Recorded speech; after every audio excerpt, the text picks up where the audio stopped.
Hey bookaholics, and welcome back to another video. Today I'm gonna yuck my own yum.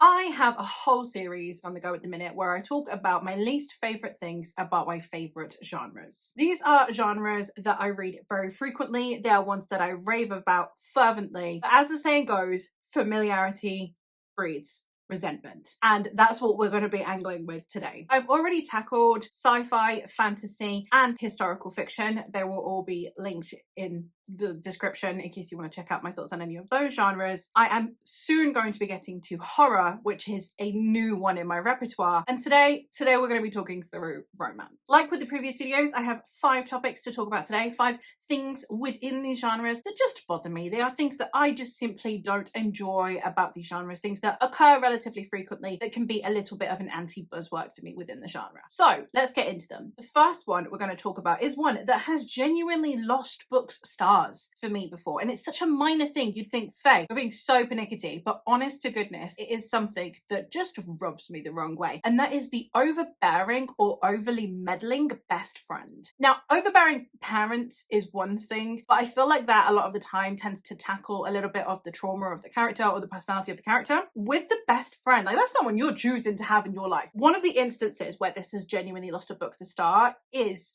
The Love Hypothesis. This is the first book I've read by Ali Hazelwood in her contemporary romance sphere, and I really couldn't stand the best friend. Like, no one is that invested in someone else's romantic or sexual life. Like, I am at no point going out there pressuring my friends to display affection. Like, there's a section there where she's like, oh, go rub sun cream on your man. Like, if my friend said that to me, I would just, even if I had intended to rub sun cream on my spouse's back, I would just be like, no, fuck you now. I'm not performing intimate acts in front of you. What is wrong with you? Like, if that was my friend, I would not be their friend anymore. It's that level of creepy. What do you mean you have to fake date someone for a prolonged period of time just because your friend wants to date this other person, to this level where you have to perform sexy times in front of people? Granted, I understand that rubbing sun cream on someone is not inherently sexual, but the way that the friend is going about it, it's like it's hot. And while she's not asking, you know, can I watch you have sex, it's creepy. And I've seen a couple of instances where these friends get really invested in this other person's love life to the point where it makes me really uncomfortable. Now, I don't know if I'm just better at selecting friends than these girls, or if just I have some really weird relationship with my friends where we don't need to be involved in each other's sex lives. At no point have I called up my friend and been like, hey, you having sex at the minute? You know,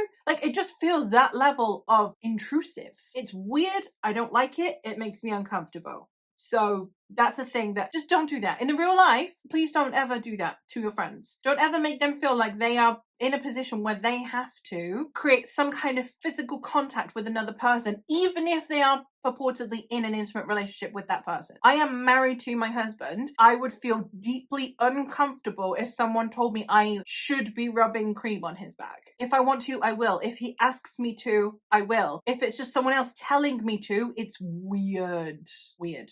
Not for me. No, thank you. The next one is one that I know my girl Mare is definitely going to agree with me on 100%. And that is, I am not a fan of the innocent / toxic combo, where you've got one character that is like, we get this a lot in early 2000s YA, where you have the main girl who is like an innocent girl who has never been exposed to anything, and this is her first time. I think it's her first day on planet Earth half the time. And then you have this guy that knows everything, but he's also really toxic, and he's a bit manipulative, and he tells her what to do, and he enlightens her, but it's always in this really toxic way. Or when you've got someone who is really fucked up, someone who is killing people, or who is head of a gang or whatever, and then you have just this poor innocent girl. I don't vibe with that. Make them both toxic. That's where me and Mare agree. Make them both toxic. Now, don't get me wrong. I am bisexual enough to be doubly weak, right? I go weak at the knees twice over. It's a thing. I understand. If a butch lesbian with a neck tattoo came up to me after slaughtering, 5 thugs, grabbed me by the throat, pushed me against a wall and was like, I did it all for you, baby, would I completely forget that they're a murderer? Probably. But does that make it okay? Not really. But the few instances where I've seen toxic plus toxic, I'm here for it because they match each other's energy. I read a series by Laura Thalassa, what's it called? If I hold it now, Fallen World, I think is what it was called. And I rage read all 3 books in that series. The tiniest, most minuscule hope that by the end of it, they would both be toxic is the only way that that series could have redeemed. If in that last book, they'd both gone toxic, if she'd have been just as vile as him, I'd have loved that series. I'm not gonna lie, but it didn't happen. Spoilers, I suppose, ish. So for me, they're both toxic and they match each other's energy. I'm looking at you, Butcher and Blackbird, or we don't do it. It's just not a thing that I am here for, really. While I understand the appeal of a shadow daddy or, you know, a toxic main love interest, I love, at the minute, the Wolf King. One of the love interests in there, very, very, not even morally grey, morally wrong, morally black. I'm here for it. But the 3rd book has a lot riding on it. I think Maya's in exactly the same position as me. This is definitely something where you got to match each other's energy, otherwise it's not comfortable. Like, I don't like it then. But if you're both going to go toxic, that's my ride or die. Another one that I'm going to be talking about is a representation one, and that for me is kink representation. Sometimes it is done in such a way that it makes me really uncomfortable now that I have read books that deal with it properly. So I'm going to talk about, for example, the more taboo kinks. So for example, BDSM being the most obvious one, and that's the one that we'll stick with. So you've got kind of 3 tiers going on here. You have the likes of Harley LaRue, who is one of my favorite erotica authors of all time, and they always write BDSM. And there's the BDSM is focused on mental health and consent. The focal point of those stories is that the BDSM is put in place to highlight consent. The hot part isn't spanking someone, it is them consenting to being spanked, if that makes sense. Some of the sexiest scenes aren't when they're having sex, it's when they're in the middle of sex and then someone stops and is like, you know, what's your safe word? Remind me of your safe word. Remind me you know that you're not getting lost in this. I love that. I love it when Harley LaRue does that. And that to me is like peak kink stuff. Because the point of kinks for most people is to explore things in a safe environment. Safe being the key word there. That's the safe part. You have to have so much trust in the other person if you are willing to compromise your ability to move your limbs, for example, or your ability to scream. You have to really trust that person, and the trust and the safety are the important parts. And that is, I think, something that is generally well established within proper circles of people who are genuinely exploring kinks in a safe manner. That is the highlight. That is the point. It's that trust and it's that safety that you are giving the other person. That is the hot part. And then everything else is just physical. And then you have authors like Katie Robert who deal with things like safe words, where it's important, adhering to things in a safe environment, that making sure that everyone's consenting. But the highlight is still very much focusing on the physicality, which is not for me. And I also think sometimes misses the point a little bit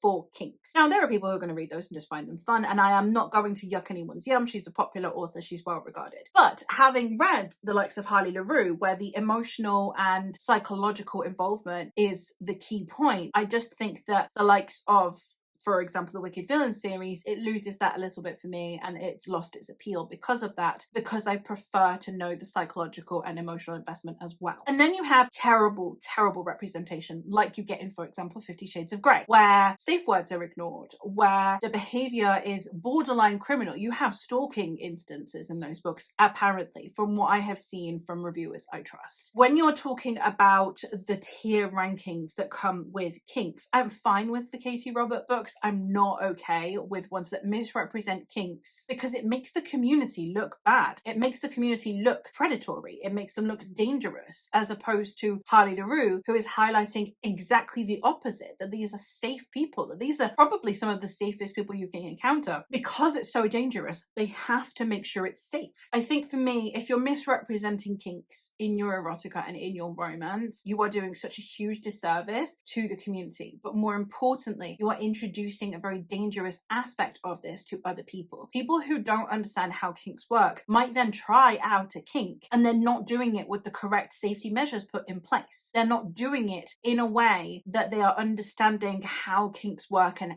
the purpose of it. Granted, I don't think people should be using fiction as advisory for your sex life. I don't think that's the thing we should be doing. But I do think that it is sometimes how people are introduced to these concepts, and then people don't do their research and their due diligence, and then you end up with people who are physically harmed or psychologically damaged. And I think that could be very dangerous. So that's not something that I personally enjoy reading because I know the ramifications of it. The next one we have is a too early redemption. So if we are following, for example, an enemies to lovers or a rivals to lovers or a second chance romance, for example, if someone broke the other person's heart, a too early redemption can really ruin it for me, because the whole point of those types of narratives to me is the coming together. It's the working towards that. I'm not talking about instances of insta lust or insta love. Those I'm fine with. I know that those get a lot of hate on the Bookternet, and that's fine. You know, you do you. I don't really mind them. I don't love them, but I don't mind them. However, I think that if you have established a wrongdoing, for example, someone cheated on someone when they were younger, and then since then they've done the error of their ways and they're going to be a better person, I need to see that redemption arc on page, or else I am never going to buy it, because there are some things that I think just aren't within what we should be forgiving.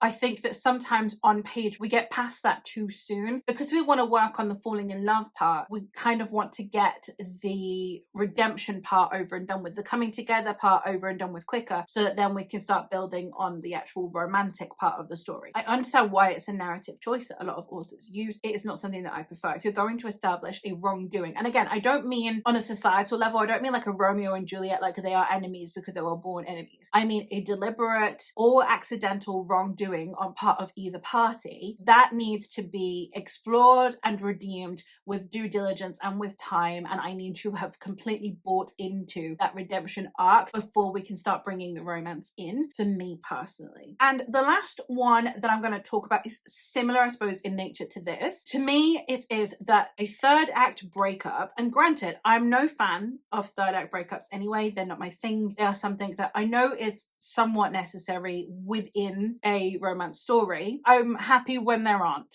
ones in the book. The ones that I don't like, not just ones that I tolerate, ones that I actively dislike, are a third act breakup that should be a final breakup. Ones that there really should be no coming back from. For example, if we're talking about like the Bridget Jones movies, the second Bridget Jones film, there is a breakup in there where Darcy and Bridget break up because she thinks she's pregnant and they can't compromise, they can't agree on how they would raise a child, and they break up because of it. And then they get back together because he does some big, saving her ass when she's in Thailand thing to her. And that's how they get back together. But they still haven't worked through those problems. They still have the exact same problem. They still can't agree on how they would raise a child. Granted, Darcy and Bridget are like one of my least favorite movie couples because they have literally nothing in common. I cannot think of a single thing either of them have in common. They are physically attracted to each other. He finds her amusing because she's a klutz. Like, that's it. But that third act breakup, especially in the second film, should not have been redeemable. Like, they realized they didn't work together as people. So there's no point in getting back together. And third act breakups that are like that, I then can't buy into the romance. What do you mean you broke up because you have these complete,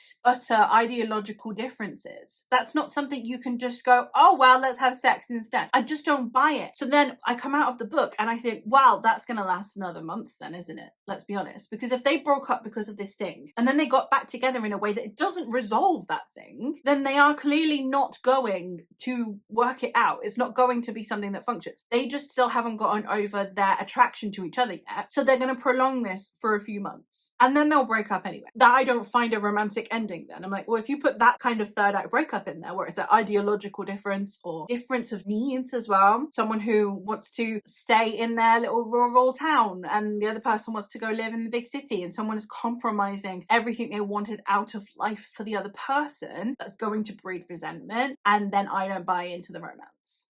So third act breakups aren't my thing anyway, but ones where it just highlights how much this couple shouldn't be together, there's no coming back from that then for me. But that is all for this video. So let me know what some of the things that you dislike about your favorite genres, especially in this one, if there are things that you find frustrating about romance. I mean, I know there are all of the things that a lot of people don't like tropes for some, you know, you've got love triangles, you've got, as I said, insta lust or insta love. I understand people not really liking those, but I didn't want to go into all of the typical topics that people always talk about. These were just things that I think I really wanted to get off my chest and discuss. And they're things that I don't really see talked about quite as much on the Booktonet, maybe, or maybe I'm just in the wrong areas because I don't read as much romance, but they're definitely things that irk me within the genre, and they're things that I've seen a couple times. That being said, it's still a genre that I really, really love. And I am not going to be the kind of person that's going to dunk on romance, and I am not going to be the person that's going to yuck your yum. If these aren't things that bother you in the slightest, if you're a big fan of 50 Shades of Grey, good for you. Genuinely, because it's fiction. My issue is more when people use fiction in the real world and the consequences of that, I suppose. But that is all from me for today. So,